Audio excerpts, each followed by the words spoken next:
Bien, abra su Biblia, por favor, en Mateo 24, versículo 3. Vamos a leer hasta el versículo 13. El tema de esta tarde he titulado Cristianos que se enfrían. No que se resfrían, o que tienen frío, no, cristianos que se enfrían. Y vamos a leer Mateo 24, versículo 3. Ahí aparece en la pantalla, nos vamos a ir así ágilmente en la lectura de los textos. Dice así: y estando él, o sea Jesús, sentado en el monte de los olivos, los discípulos se le acercaron aparte diciendo: dinos cuándo serán estas cosas, y qué señal habrá de tu venida y del fin del siglo. Respondiendo Jesús les dijo: mirad que nadie os engañe, porque vendrán muchos en mi nombre diciendo: yo soy el Cristo, y a muchos engañarán. Y oiréis de guerras y rumores de guerras. Mirad que no os turbéis, porque es necesario que todo esto acontezca, pero aún no es el fin. Porque se levantará nación contra nación y reino contra reino, y habrá pestes y hambres y terremotos en diferentes lugares. Y todo esto será principio de dolores. Entonces os entregarán a tribulación y os matarán, y seréis aborrecidos de todas las gentes por causa de mi nombre. Muchos tropezarán entonces, y se entregarán unos a otros, y unos a otros se aborrecerán. Y muchos falsos profetas se levantarán y engañarán a muchos. Y por haberse multiplicado la maldad, el amor de muchos se enfriará.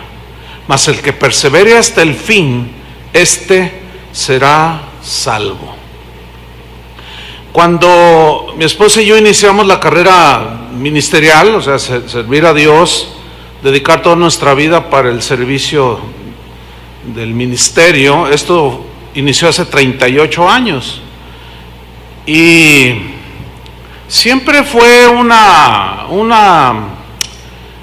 convicción muy fuerte de parte nuestra de estudiar seriamente las Escrituras. Tuvimos muchos maestros, indudablemente fuimos influenciados por algunos de ellos y hemos ido aprendiendo muchas cosas a través de los años. Sin embargo, pues en estos últimos años, ya con un panorama más claro, mucho más amplio de las Escrituras, con mayor entendimiento, pues por el correr de los años, he tenido que ir apuntando, corrigiendo ciertos conceptos que fuimos aprendiendo. Y esto me recuerda a un hombre en la Biblia llamado Apolos. Dice el libro de los Hechos, no tiene que buscarlo, es el capítulo 18. Dice que había un judío llamado Apolos, era un varón elocuente, poderoso en las Escrituras. Dice que había sido instruido en el camino del Señor y era de un espíritu fervoroso. Dice, hablaba y predicaba diligentemente lo concerniente al Señor, aunque solamente conocía el bautismo de Juan. O sea, no tenía todo el conocimiento en toda su dimensión, ¿sí? Y comenzó a hablar en la sinagoga, dice, a predicar poderosamente. Pero cuando le oyeron Priscila y Aquila, que era un matrimonio, dice que lo tomaron aparte y le expusieron más exactamente el camino del Señor. ¿Qué significa esto? Pues que no hay ni un solo predicador, ni un solo pastor que pueda decir que posee el 100% de la revelación, así en sentido absoluto. No, todos estamos aprendiendo, ¿sí o no? Entonces, a medida que ibas estudiando la Biblia, vas profundizando, pero es obvio que existe la posibilidad de no tener conceptos muy bien definidos. Pero en estos últimos años, dada pues la experiencia y el estudio, pues me he dado cuenta que tenemos que corregir en algunas cosas para apuntalar de una manera más consistente lo que dicen las Escrituras y lo que Casa de Oración cree. Por muchos años, yo cuando leía la epístola a los Hebreos, que por cierto esa epístola es después de los evangelios, es la que habla muchísimo más de Jesús. Es una epístola muy, muy profunda, ¿sí? Y ahí hay algunos textos en los cuales, hasta donde a mí me alcanzaba, no me quedaba muy claro. Incluso yo llegué a enseñar que ciertos pasajes se dirigía a gente no cristiana, pero a medida que de una manera más diligente, más concisa, estudiando esta epístola, debo corregir el concepto general, y no tengo la menor duda, ahora después de un estudio muy, muy pues dedicado, de que la epístola a los Hebreos es una carta escrita para cristianos, ¿sí? Todas las amonestaciones que están en la carta a los Hebreos, que son 5 fundamentalmente, están dirigidas a cristianos, ¿sí? Y ahora tengo la plena seguridad, solamente les voy a citar 4 textos que nos confirman que las exhortaciones y las advertencias es dirigida a cristianos, no a gente no cristiana. 4 textos que aparecen ahí en la pantalla. Hebreos 3:1 dice: por tanto, hermanos santos. ¿A quién se está dirigiendo? A los hermanos santos, participantes del llamamiento celestial. Considerad al apóstol y sumo sacerdote de nuestra profesión, Cristo Jesús. Un incrédulo no considera a Cristo Jesús. Hebreos 3:12: mirad hermanos, que no haya ninguno de vosotros corazón malo de incredulidad para apartarse del Dios vivo. La pregunta surge: ¿puede acaso un cristiano tener corazón malo y se vuelve incrédulo en su corazón y se aparte del Dios vivo? Esta es la exhortación, no es para no cristianos. Hebreos 10:19: así que hermanos, teniendo libertad para entrar en el lugar santísimo por la sangre de Jesucristo, solamente los cristianos podemos entrar al lugar santísimo. Nunca una exhortación de este tipo como Hebreos 10:19 está dirigida a no cristianos, porque ellos no pueden entrar, pero los cristianos sí. Y finalmente en Hebreos 13:22 dice: os ruego hermanos, este es el final de la carta, os ruego hermanos que soportéis, que aguantéis. Ahora sí que como dice, aguantad la vara, dice el Señor, ¿sí? Os ruego hermanos que soportéis la palabra de exhortación, pues se os he escrito brevemente. ¿Para quién eran las exhortaciones? Para cristianos. Ahora, bajo ese entendimiento más claro y objetivo de que la carta a los Hebreos está dirigida a cristianos, vamos a estudiar un pasaje brevemente, que es Hebreos 6, que es una de las 5 amonestaciones que son terribles, por decirlo de una manera, muy, muy concisas, de amonestación a los cristianos. Hebreos 6, 4, 5 y 6. Voy a leer, usted me sigue allí, dice: porque es imposible que los que una vez fueron iluminados y gustaron del don celestial y fueron partícipes del Espíritu Santo y asimismo gustaron de la buena palabra de Dios y los poderes del siglo venidero y recayeron, sean otra vez renovados para arrepentimiento, crucificando de nuevo para sí mismos al Hijo de Dios y exponiéndole a vituperio. En estos 3 versículos encontramos 3 acciones muy importantes, y es iluminados, gustaron y partícipes. 3. A los que fueron iluminados, los que gustaron del don celestial, gustaron la buena palabra de Dios, gustaron los poderes del siglo venidero y fueron hechos partícipes del Espíritu Santo. Bueno, yendo de nuevo a Hebreos 6, versículo 4, que leímos, dice así, voy a retomarlo: porque es imposible. ¿Qué es imposible? Bueno, primero vamos a definir lo que significa imposible. Adunatos es la palabra que se traduce por imposible y significa literalmente sin posibilidad alguna. Esa misma palabra que significa adunatos, imposibilidad alguna, que se traduce imposible, es la que encontramos en Hebreos 11:6. donde dice, porque sin fe es dunatos, es imposible agradar a Dios. ¿Sí? Nadie que pretenda acercarse a Dios, si no tiene fe, es imposible. No existe posibilidad alguna de que Dios reciba su oración si no hay fe. Ahora dice, ¿por qué es imposible? ¿Qué es imposible? Y luego comienza a desglosar el escritor de los Hebreos. Que a los que una vez fueron iluminados, habla de una acción pasada, iluminados, fotizo en el griego. Esta palabra significa literalmente alumbrar espiritualmente el entendimiento, el espíritu. Eso significa fotizo, eso sí, significa iluminados. Esa misma palabra, fotizo, alumbrar espiritualmente, es mencionada refiriéndose a cristianos en Hebreos 10:32, que dice así: pero traed a la memoria los días pasados, en los cuales después de haber sido iluminados, fotizo, dirigiéndose a cristianos que fueron alumbrados espiritualmente, sostuvisteis gran combate de padecimientos por causa de Cristo.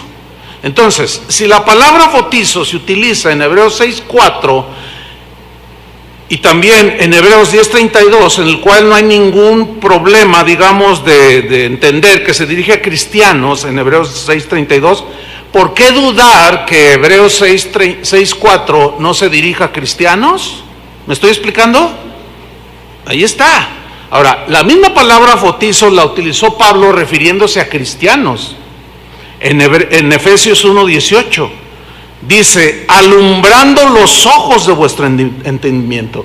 Aquí alumbrando ya está traducido más ampliamente, es fotizo. Habiendo sido alumbrados espiritualmente los ojos de vuestro entendimiento, ¿para qué fueron iluminados y los cristianos? Porque aquí se refiere a cristianos. Efesios 1:18. Si decimos que Hebreos 6:4 no se refiere a cristianos, entonces tampoco Efesios 1:18 se refiere a cristianos, lo cual no es así.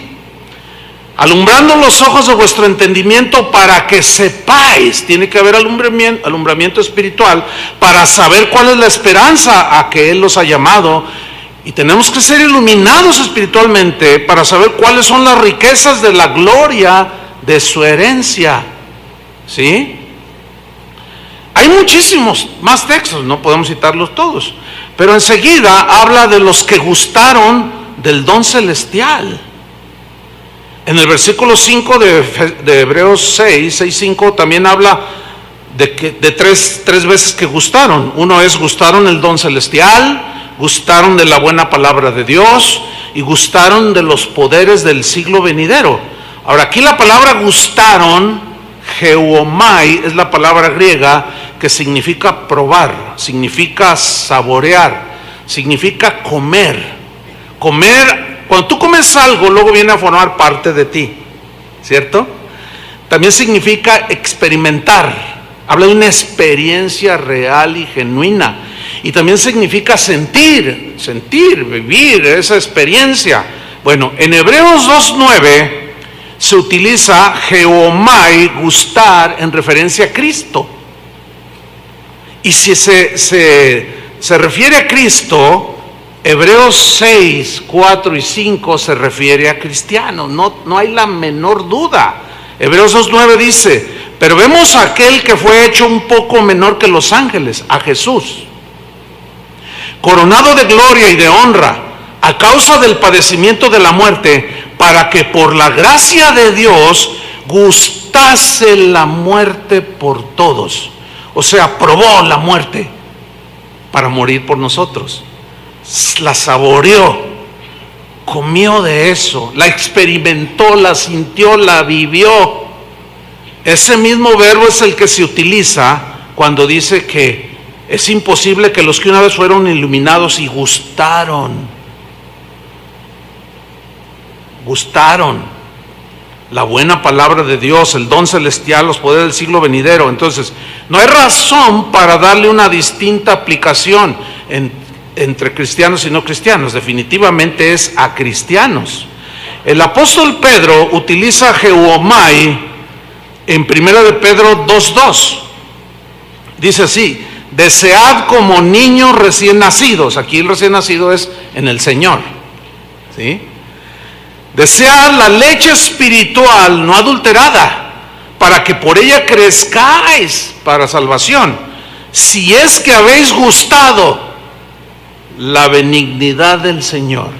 Gustado, Geomai, si es que habéis experimentado, si es que habéis saboreado, habéis comido de Jesús. ¿Se acuerdan cuando Jesús dijo: el que no come mi carne y bebe mi sangre? O sea, se refiere a experimentar, creer su sacrificio por nosotros en la cruz, que fue una vivencia, no fue intelectual, involucró el razonamiento, obviamente, porque primero hay que entenderlo en la razón, ¿sí? Para entonces poder creer la salvación que se nos está ofreciendo. Y luego sigue diciendo, retomo el versículo: porque es imposible a los que una vez fueron iluminados y gustaron del don celestial, gustaron de la buena palabra de Dios, de los poderes del siglo venidero, y fueron hechos partícipes del Espíritu Santo. ¿Partícipes de qué? ¿O de quién? Del Espíritu Santo. Metokos es la palabra que se traduce por partícipes. Y metokos se puede traducir también, o su sentido estricto es partícipes en algo o con alguien, ¿sí? También se puede traducir como alguien que tiene parte en algo o con alguien, ¿sí? También significa asociado, pero de una manera sólida, íntima. También se puede traducir como coligado, o sea, íntimamente unido significa. Y también se puede traducir como compañero. Bien, metokos, este verbo, partícipes, se usa en Hebreos 3:1 refiriéndose a cristianos. Y si se refiere en Hebreos 3:1 a cristianos, no existe razón alguna para asegurar o creer o afirmar que Hebreos 6, 4 y 5 se refiere a incrédulos. No hay la manera posible, cuando ya se ve de una manera más concisa y profunda, de equivocarnos. Se refiere a cristianos. Entonces se usa en Hebreos 3:1. Por tanto, hermanos santos, participantes, metokos, con alguien, participaron, estuvieron coligados, compañeros, asociados de manera íntima, en este caso del llamamiento celestial. O sea, que habían hecho caso al llamamiento celestial y lo experimentaron, lo vivieron, lo sintieron porque fueron iluminados y lo gustaron. Dice: considerad al apóstol y sumo sacerdote de nuestra profesión, Cristo Jesús. Repito, alguien que es inconverso, que no es cristiano, no puede considerar a Jesús como su sumo sacerdote. Imposible.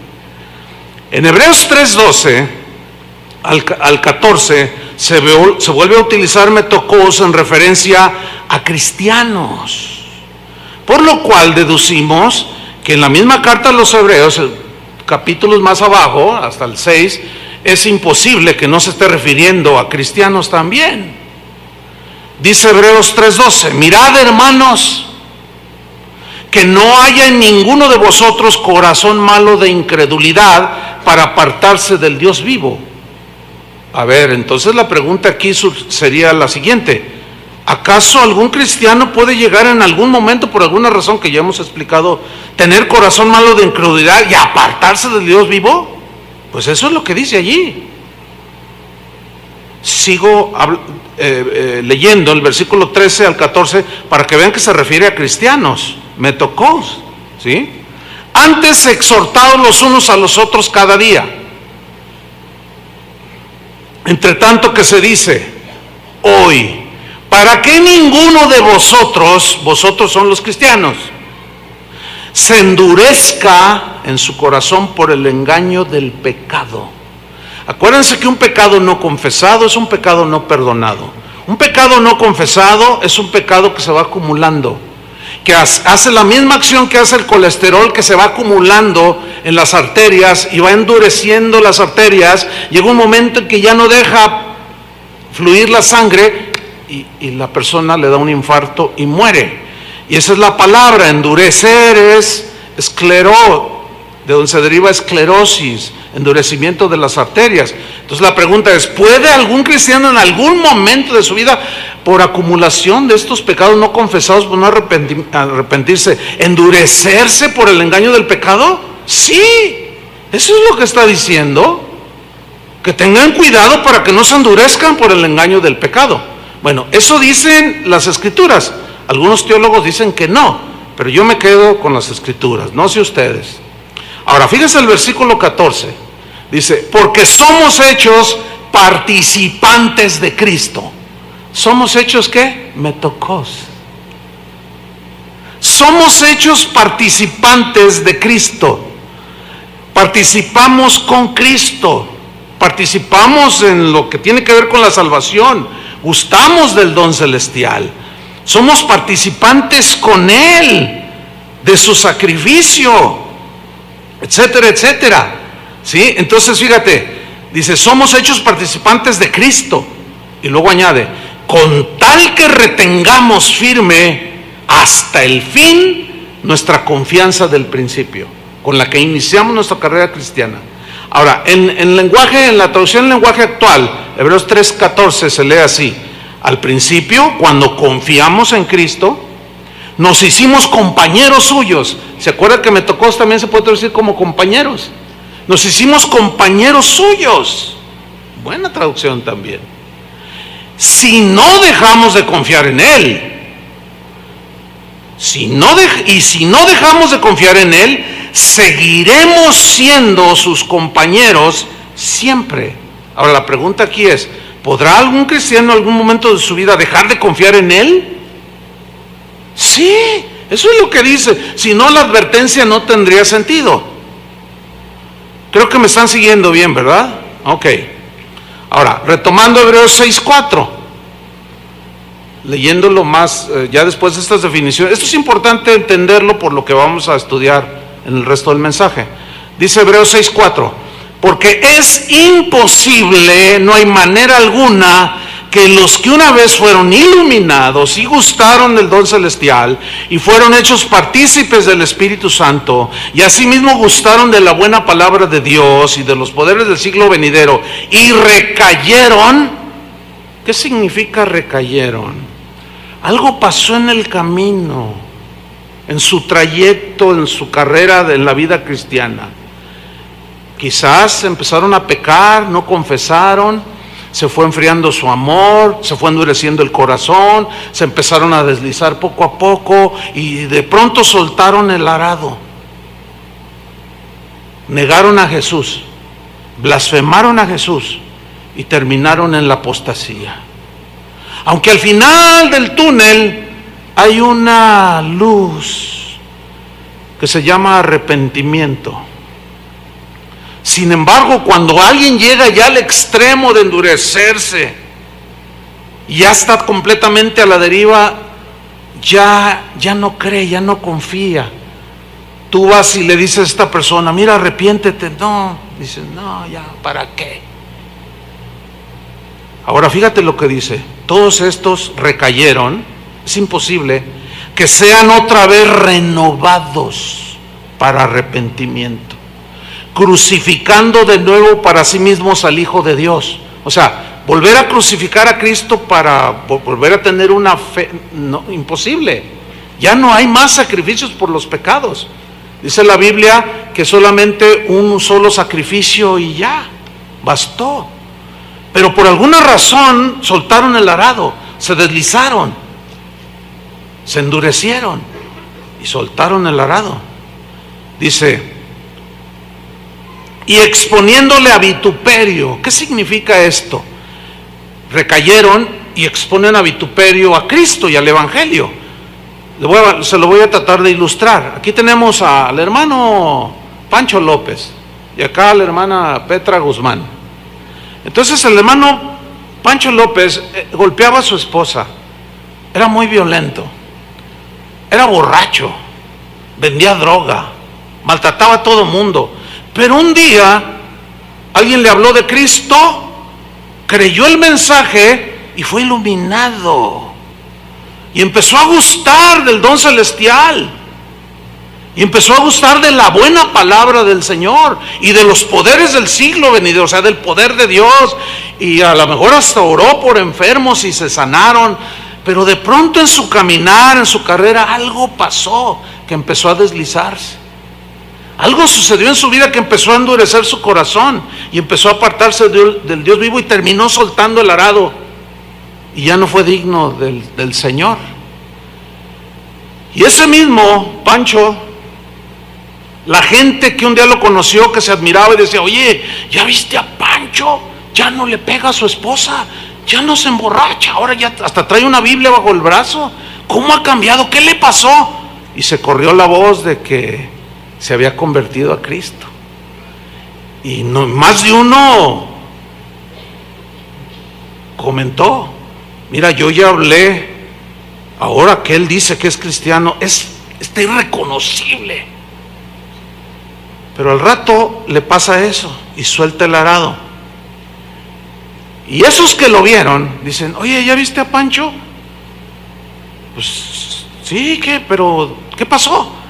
Otra vez anda borracho, le acaba de meter una tunda a su esposa, empezó a vender droga otra vez, se volvió el agresivo de siempre. Si eso es ser cristiano. Y empiezan a burlarse de Cristo y empiezan a burlarse del evangelio. No, si eso es ser cristiano, mira, yo no tomo, no me emborracho, no, nada. No, yo ya estoy con el Señor, yo ya me voy con el Señor. Y lo exponen a vituperio.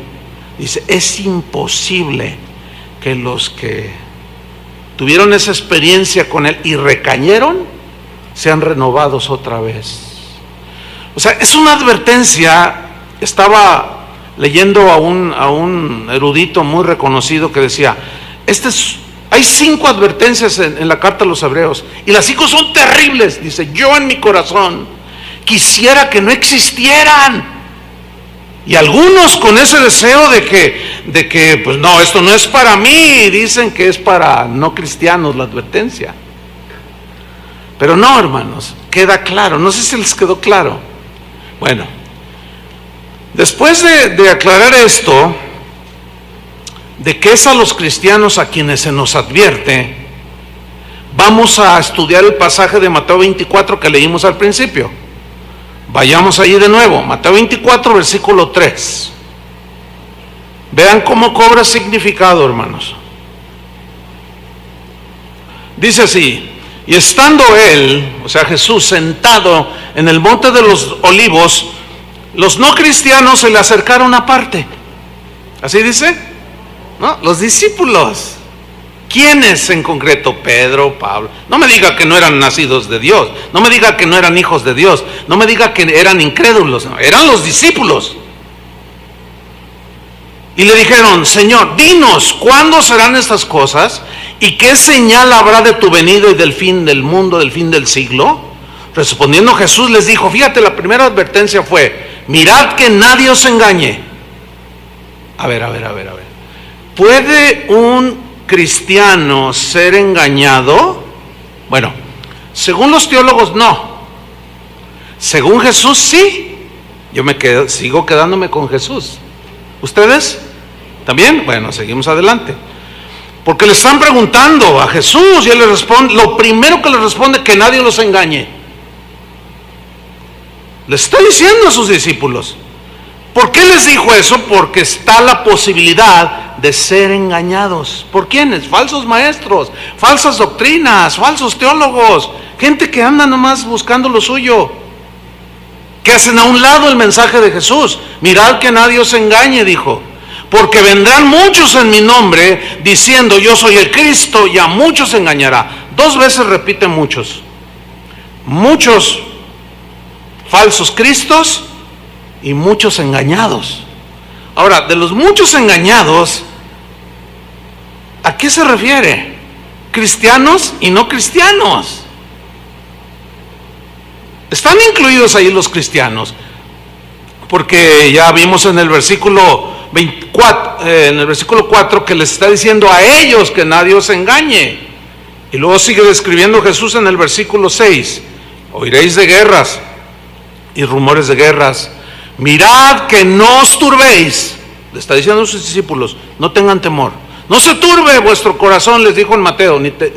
No se turbe vuestro corazón. Creéis en Dios, creed también en mí. Dice: en el mundo tendréis aflicciones, pero confíen, yo he vencido al mundo. Esas aflicciones eran por causa de persecución. Ni se les ocurra negarme. Eso dice en otra parte: que me negare, yo también lo negaré. Lo vamos a ver más adelante. Dice en el versículo 6: oiréis de guerras, rumores de guerra. Mirad que no os turbéis, porque es necesario que todo esto acontezca. A ver. ¿Qué es necesario que todo eso? ¿Qué se refiere todo esto acontezca? Los falsos cristos, las guerras, rumores de guerras, el temor de las personas. ¿Sí? ¿Han oído de guerras? ¿Han oído de catástrofes? Dice: es necesario que todo esto acontezca. Una vez, no hace mucho, un cristiano me preguntó: pastor, entonces, si oramos para que no haya guerras en el mundo y haya paz en el mundo, ¿el Señor puede contestar? Yo le dije: pues según Jesús profetiza que todo eso es necesario que acontezca.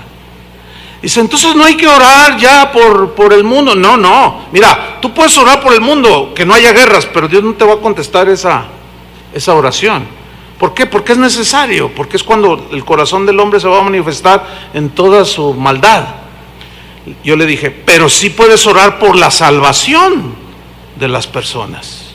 Eso sí, pero es necesario que venga todo eso. ¿Necesario? Y bueno, algunos cristianos dirán: yo reprendo a Jesús. Rechazo lo que él está diciendo. No recibo nada negativo. Oye, pero Jesús es el que lo está diciendo. No me interesa. Yo no recibo nada.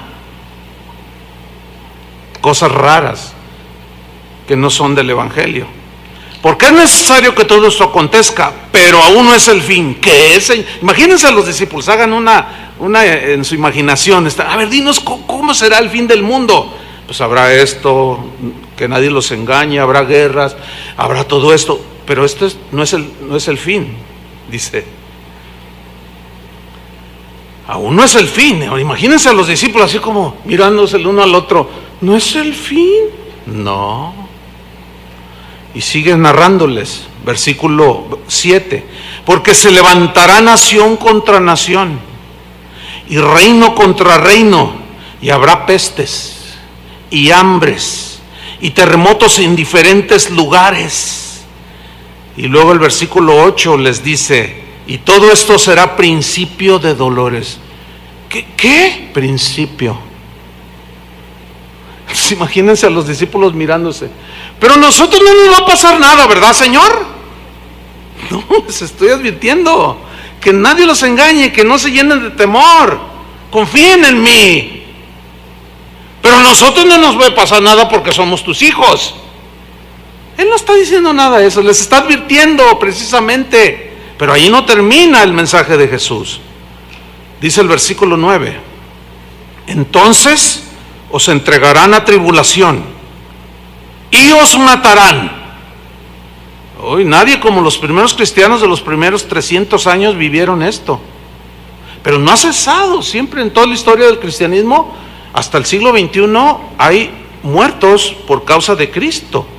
Aquí los acabamos de tener hace un par de meses, aquí en el sureste mexicano, 11 personas asesinadas por ser cristianos. Nada más que los medios de comunicación no dicen que porque son cristianos. Los mataron, como matan a mucha gente, dicen. Entonces Jesús les dice: os matarán, seréis aborrecidos de todas las gentes por causa de mi nombre. Mira, hasta ahorita todavía es cool ser cristiano. Ustedes saben, hasta el diablo es cristiano. O sea, todo el mundo es cristiano, es como una moda, todo es cristiano. Pero espérense, hermanos, espérense, porque ya se está definiendo de manera muy clara quién sirve a Dios y quién no sirve a Dios. Y los que no sirven a Dios se van a volcar totalmente en contra de los que seguimos a Jesús. Ahorita hablaremos un poco más de eso. En el versículo 10, Jesús, en su omnisciencia, que todo lo sabe antes de que sucedan las cosas, les advirtió y les dijo en el versículo 10: muchos tropezarán entonces. ¿Quiénes son los que tropiezan? ¿Los cristianos o los no cristianos? Los no cristianos, ¿de qué tropiezan si están abajo? Muchos tropezarán entonces y se entregarán unos a otros, pues se van a traicionar los unos a los otros, y unos a otros se aborrecerán. A ver, está hablándole a los cristianos. Dice que va a haber tribulación, los van a matar, van a ser aborrecidos, y por esa persecución y esos tiempos difíciles, algunos van a tropezar, otros se van a traicionar, y otros hasta se van a aborrecer unos a otros. Miren, hermanos, les voy a decir algo, con una pregunta retórica: ¿habrá cristianos que odian? Díganmelo. Yo conozco cristianos que odian y lo hacen muy bien. Cristianos que aborrecen y lo hacen muy bien. Esos son los candidatos a tropezar más fácilmente cuando arrecie la persecución. Pero ahí no termina Jesús. En el versículo 11 insiste en algo: y muchos falsos profetas se levantarán y engañarán a muchos. Mira, yo he visto, le puedo contar cantidad de testimonios de gente que algo pasó en su caminar.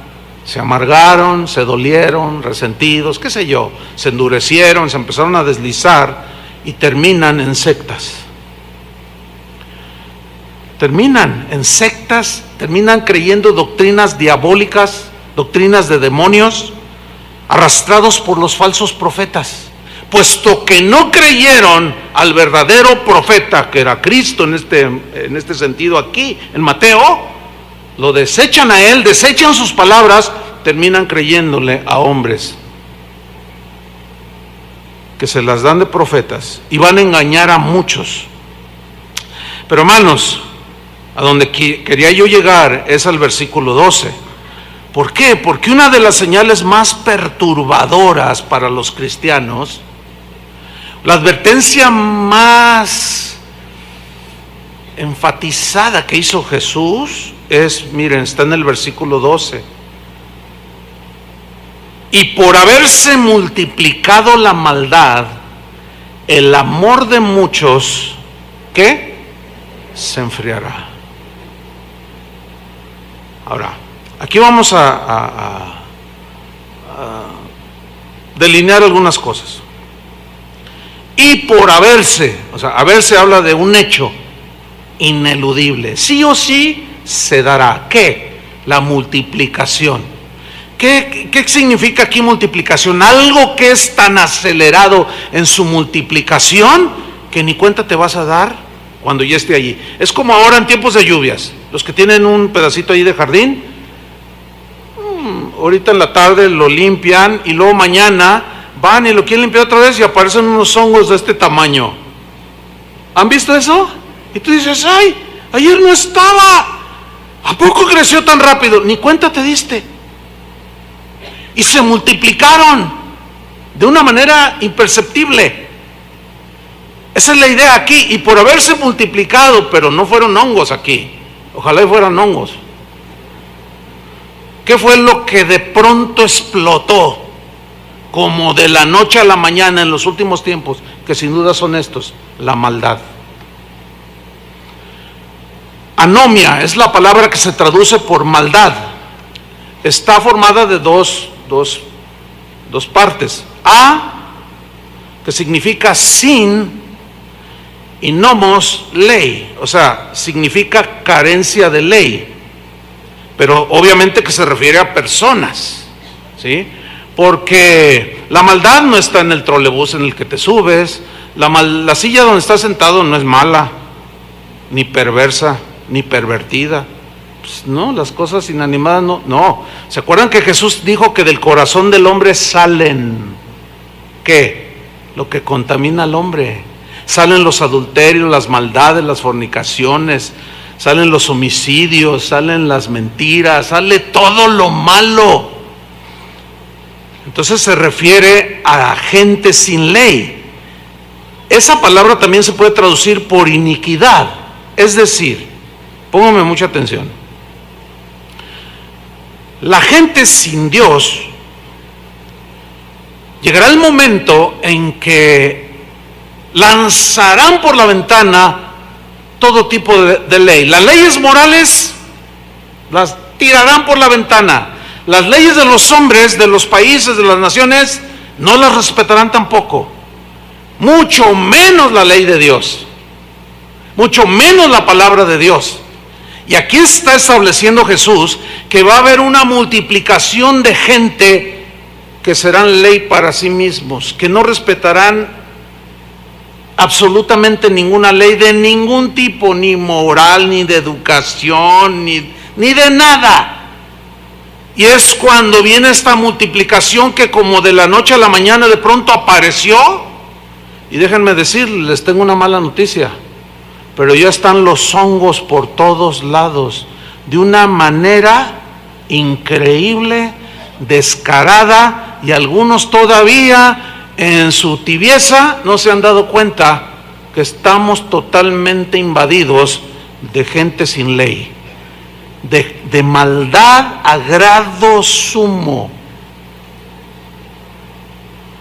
Espero que estén ahora en este momento enterados de lo que desgraciadamente pasó en Francia, en Niza, una de las ciudades más quietas, según eso, donde más tranquilidad se vive del mundo, así decían hasta hace 3 días, cuando un tipo toma un camión de 20 toneladas y empieza a arrollar mujeres, niños, bebés.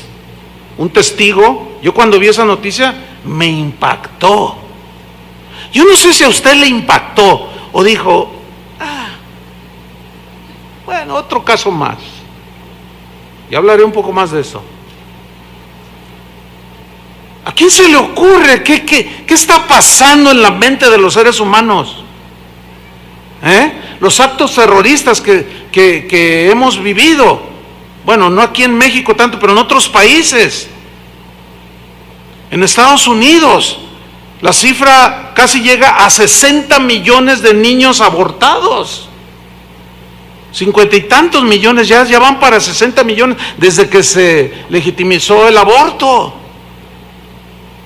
Pero ¿qué clase de mundo estamos viviendo donde legislan para proteger un perro, para proteger un gato y para proteger un chango? Que nadie le toque ni un pelo, ni el bigote, siquiera. Si no te meten a la cárcel. Y esa ley ya está vigente aquí en Jalisco. ¿Sí? Y por otro lado legislan para matar bebés. Dígame, ¿en qué clase de mundo es este? ¿Tiene alguna congruencia? Se ve claramente que no hay ley moral, ni ética, ni espiritual, ni de ellos mismos sus propias leyes que habían puesto para vivir cívicamente, ellos mismos las están ahora pisoteando. ¿Usted cree que esos van a guardar la ley de Dios? Y usted y yo que queremos guardar la ley de Dios, ahí es donde se nos va a venir el mundo encima, hermano. Y a ver cuántos aguantan. Y a ver cuántos no sueltan el arado. Y a ver cuántos no niegan a Jesús. Supo de la historia esa que se hizo a nivel mundial conocida, de un niño que se cayó en donde estaba un simio ahí, un gorila. ¿Todos saben lo que estoy hablando? Aún así, hay cristianos que dicen, no, yo no veo las noticias, porque son puras malas noticias. Pues te quiero exhortar, hermano, en buena onda, como dicen los chavos. con buen espíritu, no debes hacer eso. ¿De qué manera te vas a dar cuenta en el mundo en el que vives? Necesitas cuando menos de pasada a echar a un lado a volar el Face y ponte a ver las noticias. Para que veas el mundo en el que vives, para que veas que Jesús ya está a las puertas y algunos todavía están dormidos, comiendo su helado de vainilla. Y este niño cayó accidentalmente. Y pues el orangután o el gorila lo tomaba y no lo estaba maltratando. Lo que pasa es que es un animal salvaje que no razona, nada más tiene instintos. Y lo arrastraba. Imagínate que tú, mujer, fueras la madre de ese niño y tú el padre de ese niño. ¿Qué vida desearías tú que se salvara? ¿La del simio o la del niño? Bueno, como simples humanos, hermano.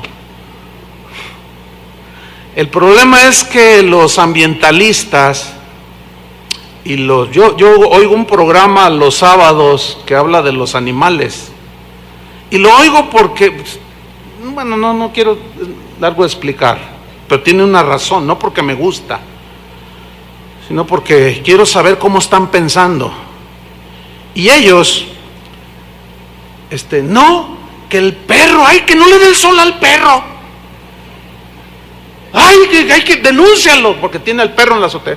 Y se ponen en una actitud, ¿verdad? Y un día uno les mandó un correo y les dicen: ¿ustedes están a favor del aborto o en contra del aborto? Este no es el tema. Pero mire, todos esos de ese programa, todos están a favor de la ley del aborto. O sea, maten los niños que sea, pero no maten al gato.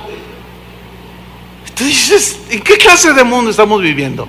Bueno, el orangután o el simio, o el abuelito, para algunos que es el abuelo, pues es un animal salvaje. Entonces los encargados del zoológico no sabían qué hacer, dijeron: es un animal salvaje, y tomaron la sabia decisión de matar al gorila. Uy, ustedes saben la que se armó, ¿no? ¿Cómo es posible que mataron al gorila? O sea que había que esperar a que el gorila matara al niño. Mire, hace día, no sé si supieron, una casa allá del Palomar, yo vivo hacia un poco de este lado, a un vecino por allí, pasaron volantes, se le soltó una pantera. ¿Supieron de eso?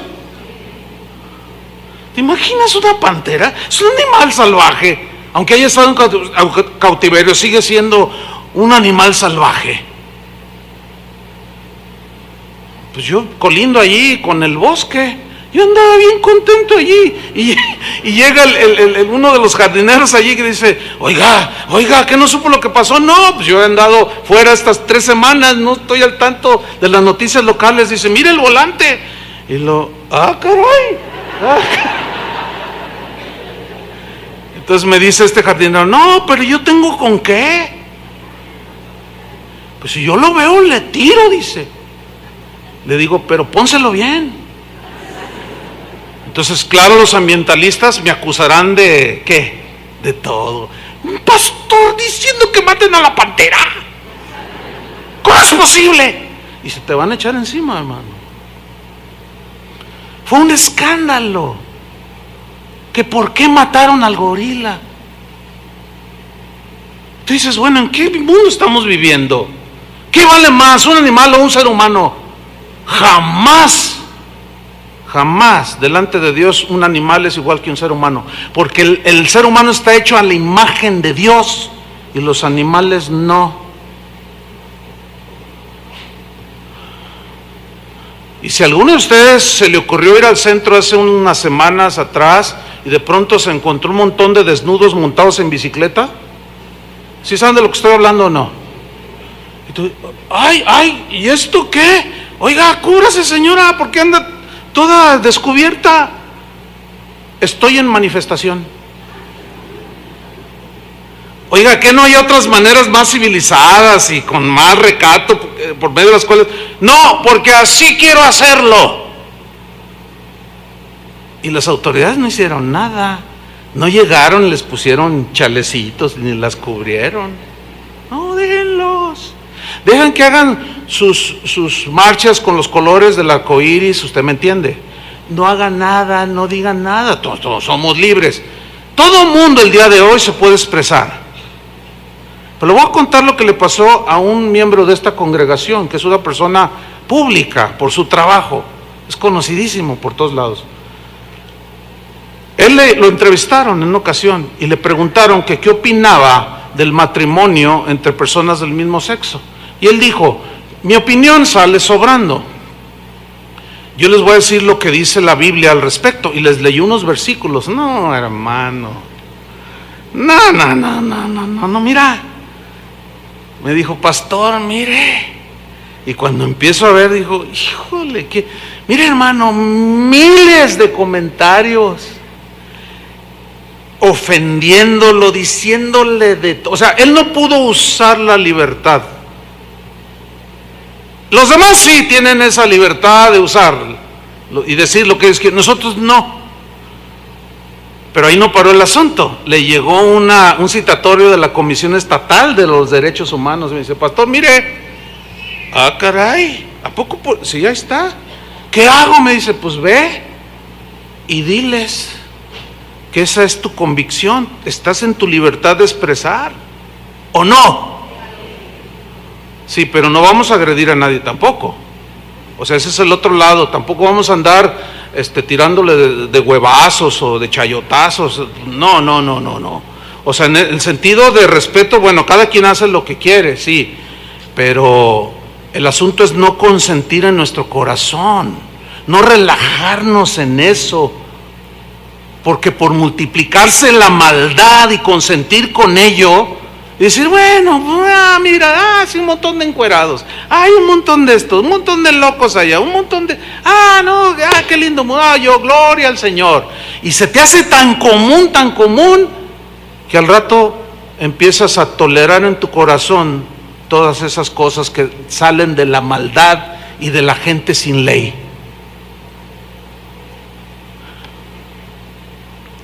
Así estamos el día de hoy, hermanos.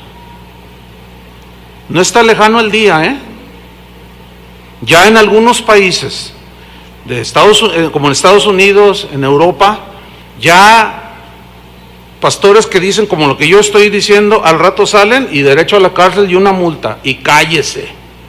O sea que todos los demás pueden decir lo que ellos piensan, lo que ellos creen, y nosotros no. Eso es lo que va a pasar, hermanos.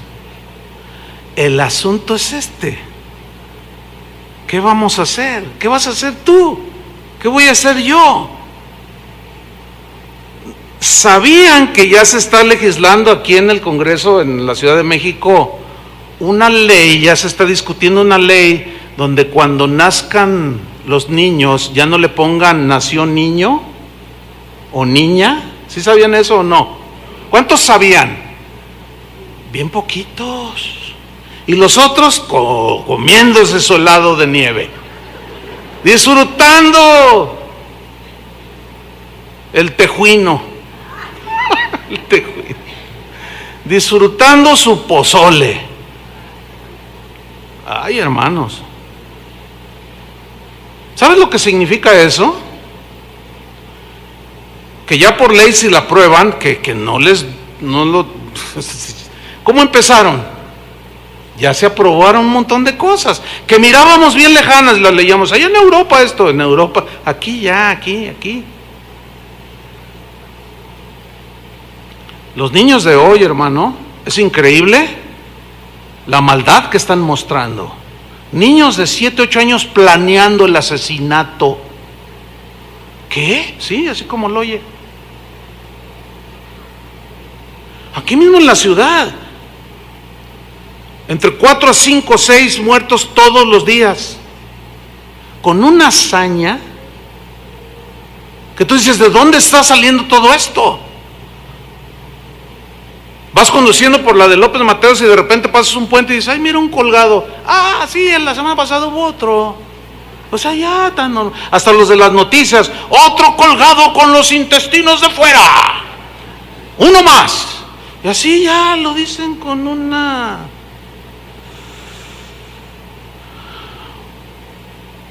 normalidad.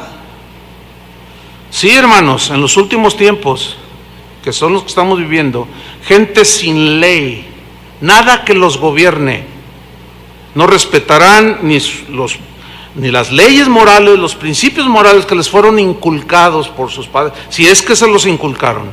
Los tirarán por la ventana, no respetarán las leyes de los gobiernos. ¿Por qué es un caos nuestras ciudades en todo el mundo? ¿Por qué? Porque nadie respeta las leyes, salvo rarísimas excepciones ahí. Muchísimo menos la ley de Dios. La maldad, hermanos, será tan pero tan común que eso es a lo que se refirió Jesús, que muchos cristianos se van a ir deslizando porque van a empezar a tolerar todas esas prácticas que se hacen, verán películas que todo el mundo ve, que pues, ahora ya a veces estás en los noticieros y salen diciendo palabras soeces. Antes cuando menos antes nadie decía nada, después le ponían pip, ¿se acuerda? Pip, pip, para que no se escuche, ya no le ponen ni el pip, ya te lo dicen así. Y el otro día entrevistaron a un presidente municipal de Cuernavaca, ¿sí sabe quién es? ¿Quién es? A ver. Muchos están papaloteando así, porque, hermanos, miren, ya en serio, necesitamos ver a nuestro derredor, de verdad. No hay otra manera de darnos cuenta para saber qué hacer y cómo cuidarnos, para no deslizarnos, para no endurecernos. Pues entrevistaron a este exjugador. Unos dicen que el equipo más popular de México será, no lo sé, y los contrarios dicen que no, y se pelean y la maldad sale.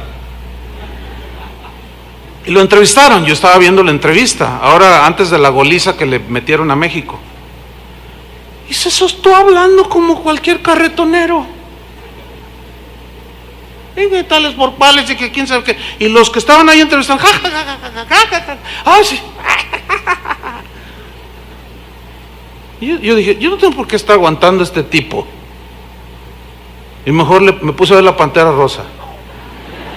Y qué bueno que es rosa y que es una caricatura, si no, le llamaba al jardinero para que le tirara.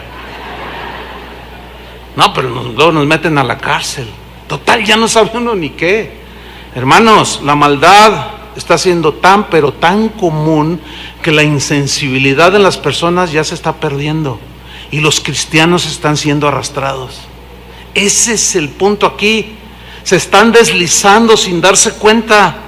Están siendo arrastrados por ese tsunami de maldad, de iniquidad. Ahora, ¿qué va a provocar todo esto? Jesús les está diciendo a sus discípulos, y por haberse, retomo Mateo 24:12, y por haberse multiplicado la maldad, el amor de muchos se enfriará. Pregunta, ¿de muchos incrédulos o de muchos creyentes? Es bien obvio, ¿no?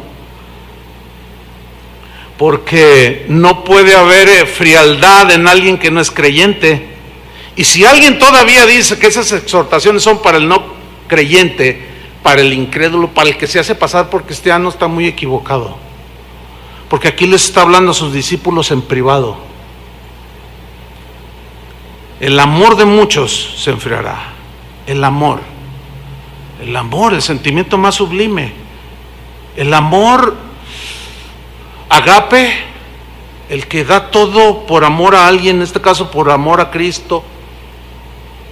A ver, ¿qué tanto amas a Cristo? A ver, lo voy a personalizar quizás un poco muy directo. ¿Qué harías?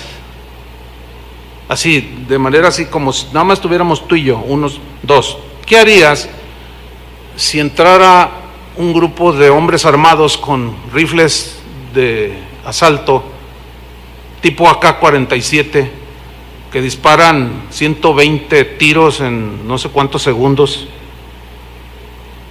y cierran las puertas y dicen, empezando por usted, o sea, por mí, todo aquel, los vamos a matar a todos, pero aquel que quiera salvar su vida, Simplemente sálgase por esa puerta. Y se va y no le hacemos nada. Miren, hermanos, estoy seguro que gente pasaría por ahí. ¿Sí? No están dispuestos a dar su vida por Cristo. Y dirían, se pararía más de alguno así como, usted se quiere, sí, es que yo pasaba por accidente y oí música bien chida y me gustó y me metí, y luego alguien que está atrás te va a jalar así, tengo 10 años viniendo y desde entonces ya estabas aquí. No, me estás confundiendo, compadre, no, viste mal, yo no, con permiso, más de uno pasaría por esa puerta. Cuando los primeros cristianos eran apresados y lanzados al Coliseo romano para que las fieras los devoraran, muchos cristianos murieron. Pero también hay crónicas donde muchos cristianos se acobardaron y negaron a Jesús. Y los dejaron libres. Y hasta ciudadanos romanos se hicieron. Les daban la ciudadanía romana a los que no eran, por haber negado a Jesús. Jesús claramente está advirtiendo, y por haberse multiplicado la maldad del amor de muchos ¿quién? De entre nosotros, de los hijos de Dios, se enfriará. A mí me asusta la palabra muchos. ¿Qué tantos son muchos? Pues en Jalisco diríamos son bien muchos. En Argentina dirían son muy muchos. Pero sin duda que sería un montón de gente. Y claro, es muy fácil decir, no, todos los que lo niegan es porque no eran verdaderos cristianos. No. Esa es una manera tan simplista de decirlo. Pero hay crónicas de los primeros cristianos donde narran de gente que soltó el arado y que hubo exhortaciones. Tú mismo gustaste del Señor, tú mismo experimentaste al Señor. ¿Te hablaba el Señor, sí o no? Sí me hablaba. ¿Y ahora por qué soltaste el arado? Cosas así. Y por haberse multiplicado el amor de muchos se enfriará. Suco es la palabra que se traduce por enfriar. Significa enfriar, pero con una acción adicional, soplando. Como cuando tú tienes un plato de sopa bien caliente. Hay gente que le gusta las bebidas muy calientes. A mí me gusta mucho el café, pero no me lo puedo tomar muy caliente, ¿verdad, Tony? Ahora que andamos haciendo una visita, ¿quieres un café? Sí, y ahí donde los compramos siempre los venden hirviendo. Entonces yo no me lo puedo tomar, échale 2 hielos, no puedo tomármelo. Pero ¿qué es lo que se hace con una sopa que está ahí muy caliente? Empiezas a hacer soplando, ¿sí? Eso es lo que significa suco, enfriar soplando. O sea, hay una acción, soplar. ¿Qué es lo que soplará sobre nuestros corazones, hermanos? La maldad. Ya no puedes voltear hacia ningún lado porque todo es maldad.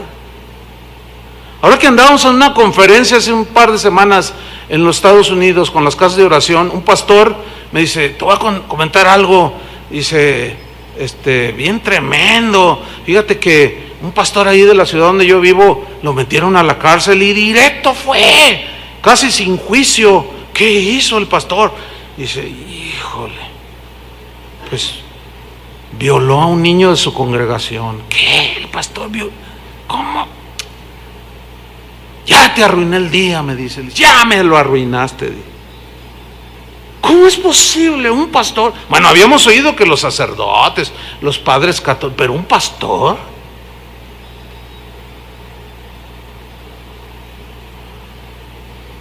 Hermanos, aquí o sea, a algunos se les hace extremo, pero nosotros sabemos lo que hacemos. No sé si ya notaron que hay cámaras.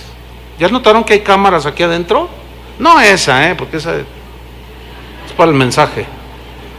Mire, esas bolitas blancas que están ahí, esa, 1, 2, 3, 4, 5, 6, 7, por lo menos 7 conté. Ahorita está usted siendo grabado. Una de las razones, ¿sabe por qué? Porque se mete todo tipo de gente aquí. Y Toño Ortiz, que es el que tiene todo el sistema ahí en su oficina, ya se agarró 2, 3 por ahí. Gente mala. Una vez estaba en una conferencia ahí en la Ciudad de México, en la casa de oración de allá, y en el intermedio dan instrucciones, como aquí, y dice: a todas las hermanas les recomendamos que su bolso no lo pongan bajo su silla, no pónganlo enfrente de la silla, así enfrente, pónganlo ahí abajo, que usted lo vea, o cuélguesela aquí, o póngala en la silla de enfrente, no la ponga acá. Y yo dije, y al final le dije al pastor: ¿y qué onda con esa instrucción? Uy, pastor, dice, se mete cada ladrón, estamos en Chilangolandia, digo, así me dijo él. Le dije: no, también allá en Guadalajarandia.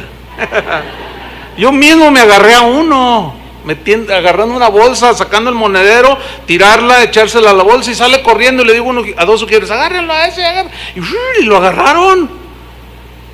Entonces le dije: oye, ¿qué onda? Yo soy cristiano, hermano, ¿por qué me detienen así tan violento? Nomás que ya me voy porque tengo a alguien en el hospital. Y empezó ahí a ponerse bien, y probablemente era alguien, pues yo nunca lo había visto, pero decía: ay, hermano, yo soy cristiano. Entonces le digo: mira, entrega lo que traes ahí, no te... ay, hermano, me está ofendiendo. Mira, estos ujieres estaban un poco grandecitos. Le digo: te van a agarrar y te van a voltear y te van a hacer así. Mejor sácalo por tu propia voluntad. Que no traigo nada. Entonces yo le hago así, le digo: está bien. Ahí está. Y suelta el monedero. Dice: todos son iguales. Y empezó y alguien me dijo: no, sí es un asistente aquí. Ya agarraron las bolsas así, ¿verdad? Hermanos, es que ya es tan común la maldad. Muchos ya ven cosas en el internet, ven cosas en la televisión y no le cambian, ya se quedan viendo. Ya se les está haciendo tan natural. ¿Sí? Atropellan a una señora, está tirada pidiendo auxilio, y tú pasas junto a él y dices: ay, no, porque luego la policía me va a interrogar, y pasas de largo. Y se te olvida la acción de aquel samaritano. ¿Se acuerdan? O sea, estamos perdiendo toda la sensibilidad, aún nosotros los cristianos. La maldad es tal que ya es tan común, tan cotidiana, que ya se nos hace normal. Y eso, hermanos, ¿qué va a provocar? Que el amor de muchos se enfríe. Los vientos helados de la maldad soplarán, hermano, sobre tu vida. Y si tú no proteges tu corazón, si tú no lo examinas, después de toda esa serie que dimos de 30 y tantos temas sobre examinando nuestro corazón, ese era el propósito, para prepararlos para estos últimos tiempos. No desatiendas el mensaje del Evangelio.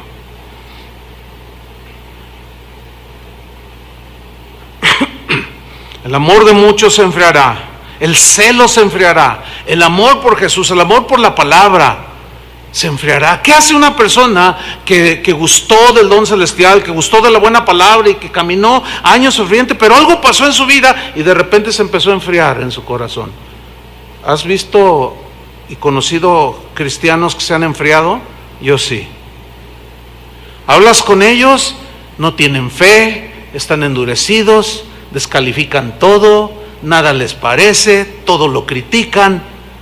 Porque alguien que está lleno del Espíritu Santo es muy diferente.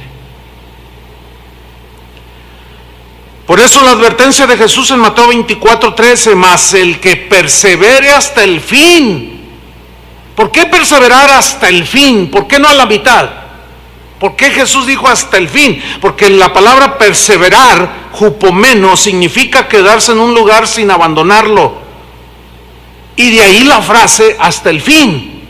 O sea, aguantar allí sin moverte hasta el fin. Habla de soportar sufrimiento, ataques, luchas y aún hasta la muerte, violencia, ¿sí? Soportar con valentía y confianza bajo condiciones totalmente adversas.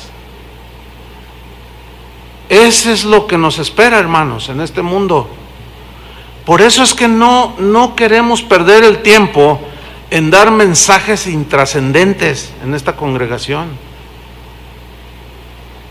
Hasta el máximo yo estoy aprovechando la libertad que hasta ahorita tengo para decir claramente las cosas.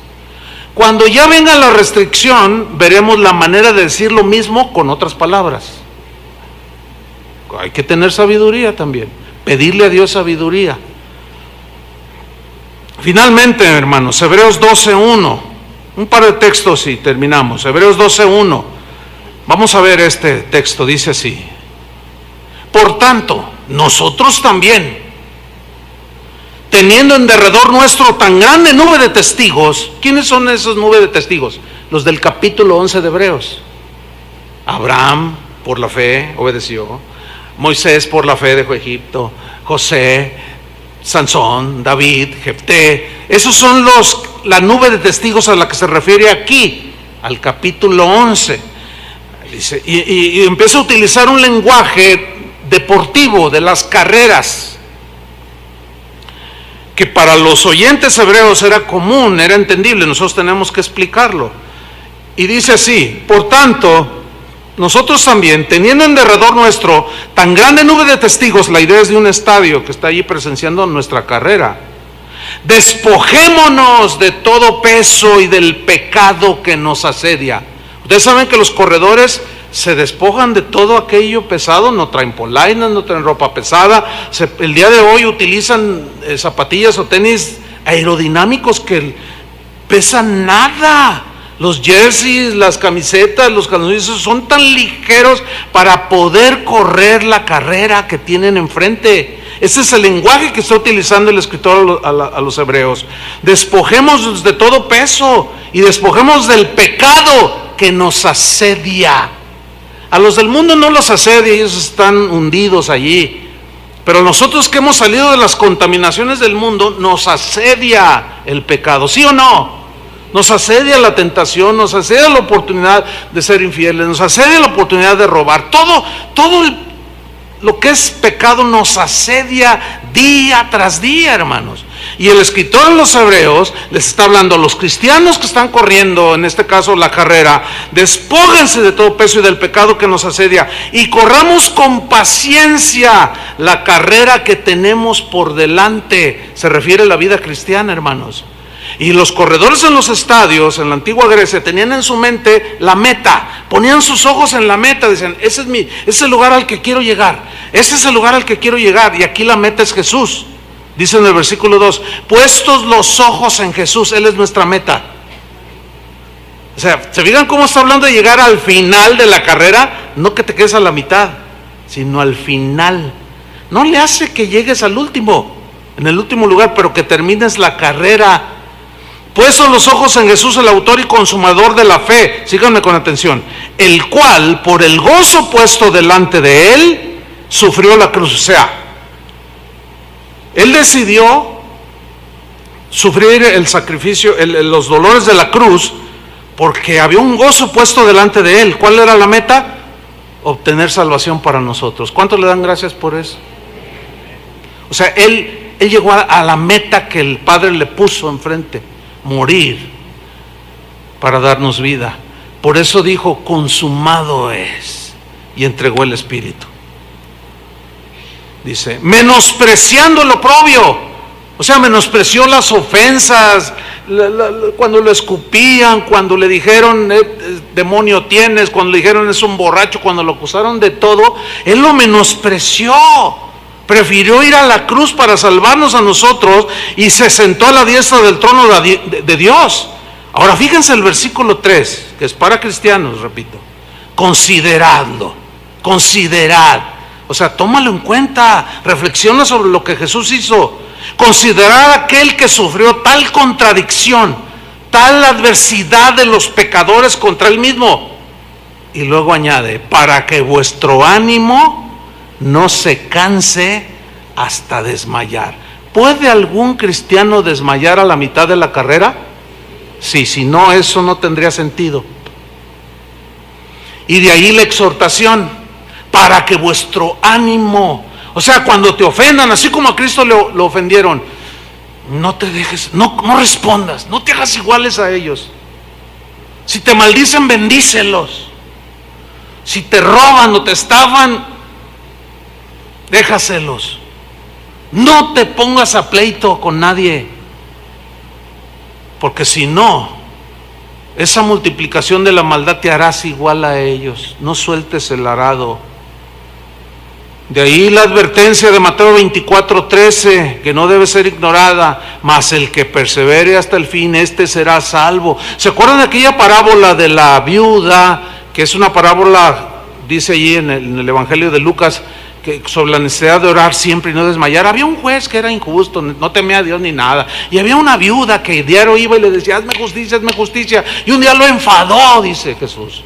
Dijo, bueno, yo ni temo al hombre, ni temo a Dios, pero esta mujer ya me enfadó, le voy a hacer justicia. Y le hizo justicia. Y dice, ¿cuánto más hará Dios a sus hijos que claman de día y de noche? Y en Lucas 18:8, miren lo que dijo, os digo que pronto les hará justicia.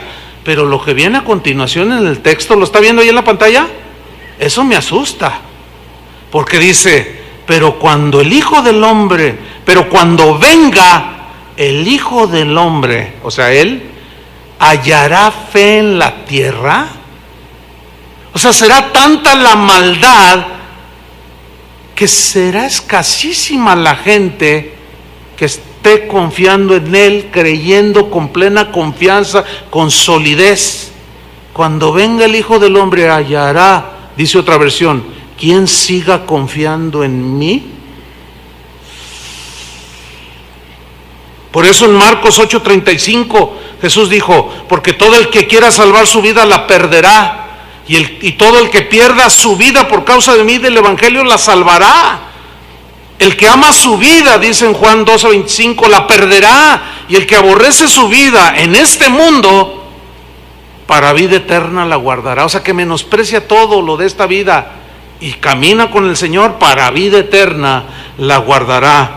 Y finalmente Lucas 12, versículo 4, Jesús les habla a sus discípulos en otra advertencia, más de la enésima advertencia, y esta es a que no tuvieran temor a los que los perseguían. Mire lo que dice Lucas 12:4, mas os digo, amigos míos, no temáis a los que matan el cuerpo, o sea, a los que los persiguen, no, y después nada más pueden hacer. Pero os enseñaré a quién debéis temer. Temed a aquel que después de haber quitado la vida tiene poder de echar en el infierno. Sí, os digo, a este temed. ¿A quién se está refiriendo? A Dios. A Dios. Teman a ese, porque ese sí puede echar en el infierno. Los que matan tu cuerpo no pueden hacer más. El alma no pueden matar, dice en Mateo. Versículo 6, ¿no se venden 5 pajarillos por 2 moneditas? Con todo, ni uno de ellos está olvidado delante de Dios. O sea, por otro lado, esas son las promesas de que yo estoy con ustedes, pero sé fiel hasta la muerte y nada te tocará. Cuando estés allí en la adversidad, no me niegues. Mantente firme, aunque eso te cueste la vida. Porque si tú me niegas delante de los hombres, yo te negaré delante de mi Padre que está en los cielos.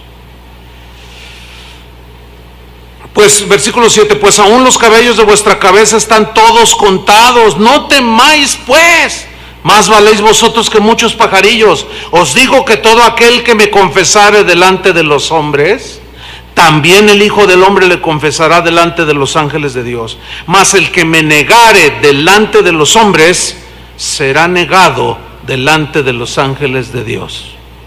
Un último apunte. Arnesomai es la palabra que se traduce por negar y significa invalidar, abandonar o renunciar a algo. En este caso, ¿renunciar a quién? A Jesús. ¿Abandonar a quién? A Jesús y a su palabra. Significa retirarse. ¿De quién? De Jesús. Significa declinar. ¿De qué? De la fe. Significa decir no. Eso significa arneomai, decir no. Llega un momento, no, ya no. No, ¿a quién? No, a Dios. No, a Jesús. Significa también contradecir, que es lo que yo veo el día de hoy. Gente contradiciendo la enseñanza de Jesús tan clara. Y se rechaza a la persona, en este caso a Jesús, apostatando y abandonándolo, renunciando voluntariamente a Él y a su palabra. ¿Por qué? Porque algo pasó en el camino. Se le endurecieron las arterias del corazón, se empezó a deslizar poco a poco, los vientos de la maldad eran tales que lo inundaron y de pronto se vio nadando él mismo en la maldad y soltó el arado. Hermanos, esta exhortación no está por demás. No permitas que tu amor por Jesús se enfríe. Vuelve al primer amor. Ayer una chica al final se subió y me dice: pastor, ore por mí, no tengo fuerza. Así me dijo: no tengo fuerza, estoy enfriada. Se enfrió mi amor por Jesús, no tengo fuerza para luchar. ¿Cómo llegaste ahí? Bueno, por lo que usted dijo. Usted lo dijo en el mensaje. Por favor, ore. Está así como estatua. ¿Puede orar por? Claro, le dije. ¿Cómo te llamas? Ya me dijo. Y empecé a orar. Al menos vino, ya como ya casi arrastrando, ¿no? Ore por mí. Sí, claro. Yo no sé cómo estás tú el día de hoy. No lo sé. Pero en Apocalipsis 13, versículo 15, yo conozco tus obras, que ni eres frío ni caliente. Ojalá fueses frío o caliente. Le está hablando a cristianos, hermanos. Pero por cuanto eres tibio y no frío ni caliente, te vomitaré de mi boca. Eso es fuerte, hermano. ¿Qué había pasado? Mire lo que pasó en esta iglesia. Capítulo 3, versículo 19. Yo reprendo y castigo a todos los que amo. Él ama a sus hijos. ¿Cómo no nos va a reprender? ¿Cómo no nos va a advertir? Sé pues celoso, dice, y arrepiéntete. Versículo 20. Aquí yo estoy a la puerta y llamo. Si alguno oye mi voz y abre la puerta, entraré a él y cenaré con él y él conmigo. Generalmente se usa este versículo para evangelizar a la gente. Pero ese no es el sentido estricto del texto. Eso no, se evangeliza a la gente: mira, arrepiéntete, y el Señor está a la puerta de tu corazón, y Él te está llamando, ábrele la puerta de tu corazón, y Él va a entrar y van a estar allí. No está hablando de evangelizar, le está hablando a cristianos que se habían enfriado, se hicieron tibios, y de alguna manera inexplicable de pronto Jesús ya estaba afuera. Ya no estaba dentro, lo habían echado de sus vidas, lo habían echado inclusive de su iglesia. Que Jesús les dice: yo estoy a la puerta y llamo, si alguno oye mi voz y abre la puerta, entraré a él y cenaré con él y él conmigo. Le está hablando a cristianos que habían echado a Jesús. Yo sé que eso que estoy diciendo no cuadra con la línea teológica de algunos, pero eso no me importa. Lo que me importa es lo que dice Jesús. Y Jesús dice aquí en el versículo 21: al que venciere, le daré que se siente conmigo en mi trono, así como yo he vencido y me he sentado